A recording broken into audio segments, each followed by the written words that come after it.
Okay, get this. You know how we're always looking for those life hacks, those little secrets to happiness? Well, you sent in this intriguing blog post about finding happiness, and it all starts with a scene from the TV show Mom. I have to admit, I wasn't expecting a sitcom to be the gateway to some serious life lessons. But hey, let's dive in. It's amazing where inspiration can pop up, right? The post is titled Ku. Si chavion buk ukui. It was published on February 21st, 2025 on a blog called Moku. And while the title might be a mouthful, the ideas it explores are pretty universal. Okay, so break it down for me. What's the scene all about? Well, it features Tammy. She's a recovering addict who's having a tough day.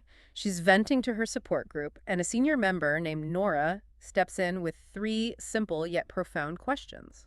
Oh, I love a good thought-provoking question. Hit me with them. First, Nora asks Tammy, "Did you wake up today?" Okay, seems obvious, right? I mean, she's clearly there.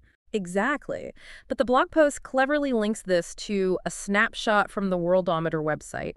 You know, that site that tracks global births and deaths in real time.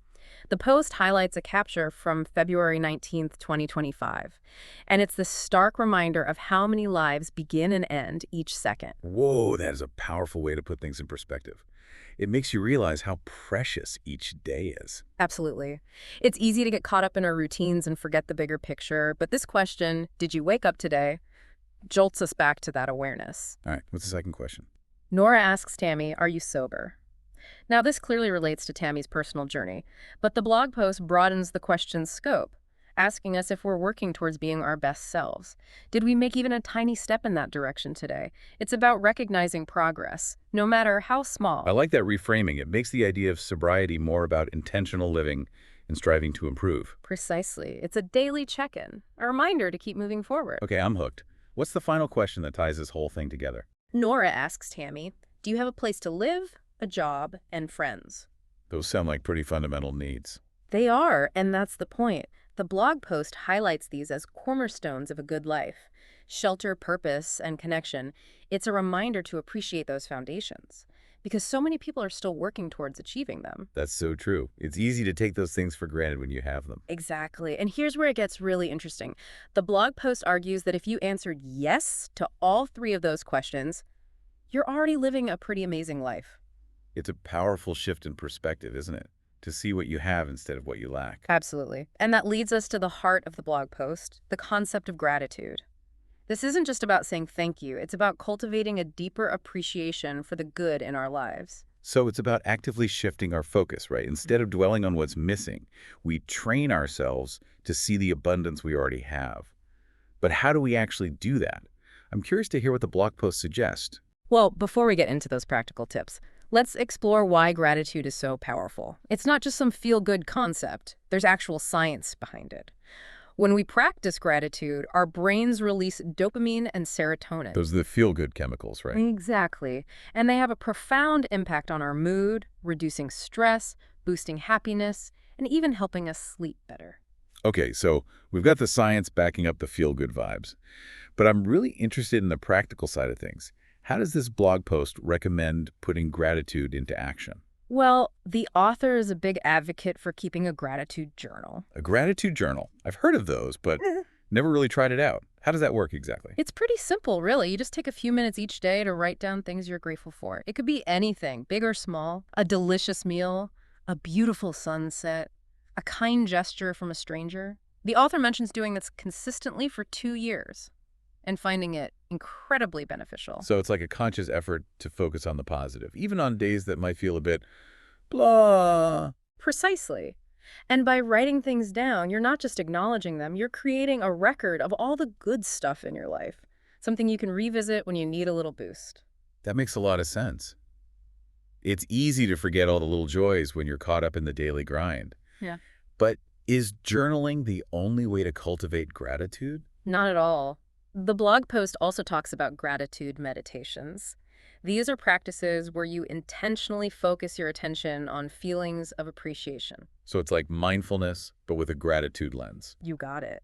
And there are tons of guided meditations available online if you want some structure, but you can also do it on your own. Just find a comfortable spot, close your eyes, and let your mind wander through all the things you're grateful for. It sounds pretty relaxing, actually. And I bet it's a nice way to de-stress after a long day. Absolutely. And there's one more aspect of gratitude practice that this blog post highlights. It's about expressing gratitude to Oh, others. that's a good one. It's easy to think grateful thoughts, but actually voicing them to someone adds a whole other level of impact, doesn't it? Exactly. Whether it's this heartfelt thank you to a friend or a simple compliment to a barista, those expressions of gratitude can brighten someone's day, including your own. I love that idea of gratitude being contagious. You put it out there and it creates this ripple effect of positivity. It's pretty amazing, right? And this whole conversation reminds me of a quote by Melody Beattie. Gratitude unlocks the fullness of life. It turns what we have into enough and more. It turns denial into acceptance, chaos to order, confusion to clarity. It can turn a meal into a feast, a house into a home, a stranger into a friend. That's beautiful. It really captures the transformative power of gratitude. It's not just about feeling good, it's about changing our whole outlook on life. And speaking of outlook, this blog post's title, Sigbok Boy, beautifully encapsulates this idea. It translates to, when I started doing this, happiness knocked on my door. So this is the practice of gratitude. I get it. Wow. And it's not like happiness magically appeared overnight. It's about creating the conditions for happiness to flourish. Exactly. By cultivating gratitude, we shift our perspective. We start noticing the good amidst the challenges. And that opens us up to experiencing more joy. It's like we're training our brains to seek out the positive rather than defaulting to negativity. Hmm. But I have to be honest, sometimes it feels like our brains are hardwired to focus on the negative. It's that whole fight or flight instinct, right? You're absolutely right. Our brains are wired to scan for threats. But the good news is that neuroplasticity allows us to rewire our thinking patterns. And practicing gratitude is like mental weight training for positivity. Okay, I like that analogy. So the more we flex those gratitude muscles, Yeah, the stronger they become. precisely. And over time, it becomes easier to shift our focus away from what's wrong and towards what's right. You know, it's fascinating how all of this connects back to those three questions Nora asked Tammy in that mom scene. They're like little checkpoints for gratitude. Yeah. Did you wake up today? Are you working towards being your best self? Do you have a place to live, a job, and friends? They really are. And when we combine those insights with the practice of gratitude, it's like we're creating this powerful framework for a more fulfilling life. It's a beautiful combination of recognizing the fundamentals we often take for granted and then actively choosing to appreciate them. It's not about ignoring the challenges, but about finding the good, even amidst the hard stuff. And that's the beauty of gratitude. It's not about denying the negative. It's about expanding our capacity to see the positive. And that, in turn, can create a ripple effect of positivity in our lives and the lives of those around us. As we've been unpacking this blog post, it's striking how a simple scene from a sitcom can lead to such a profound exploration of gratitude and its impact on happiness. It's true. Who knew that watching Mom could be so enlightening? But I think that speaks to the universality of these concepts, gratitude and happiness. They're themes that resonate across cultures and mediums. Absolutely. And while this blog post offers a great starting point, there's a whole world of resources out there for those who want to delve deeper into the science and practice of gratitude. Oh, I'm all ears. What are some books or podcasts you'd recommend for our listeners who are ready to take their gratitude game to the next level?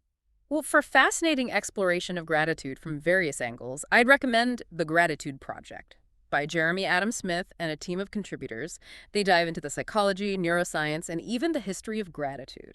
That sounds like a great read. And what about podcasts? Any suggestions for those who prefer to listen on the go? Absolutely. The Happiness Lab with Dr. Laurie Santos is fantastic.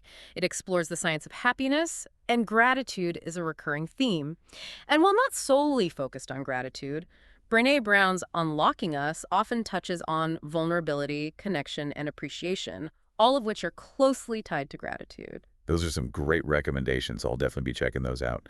And, as we wrap up this deep dive, I'm struck by how interconnected all these concepts are. Gratitude, perspective, happiness. It's like they're all threads in the same tapestry. That's a beautiful way to put it.